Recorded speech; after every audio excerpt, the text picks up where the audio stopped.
How to get Perplexity AI API key.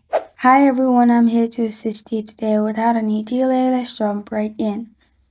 First, open Perplexity AI. After that, log into your account. Then on the left side, you'll find your profile. Click on your profile on the left side. After you've clicked on your profile, you'll find all these options. Click on Settings. In Settings, you'll find this kind of screen pop up. Now on the left side, click on API. Then add your API group name, description, address, city, zip code, and country. After that, press on Save at the bottom. After you save it, you will need to add your payment method.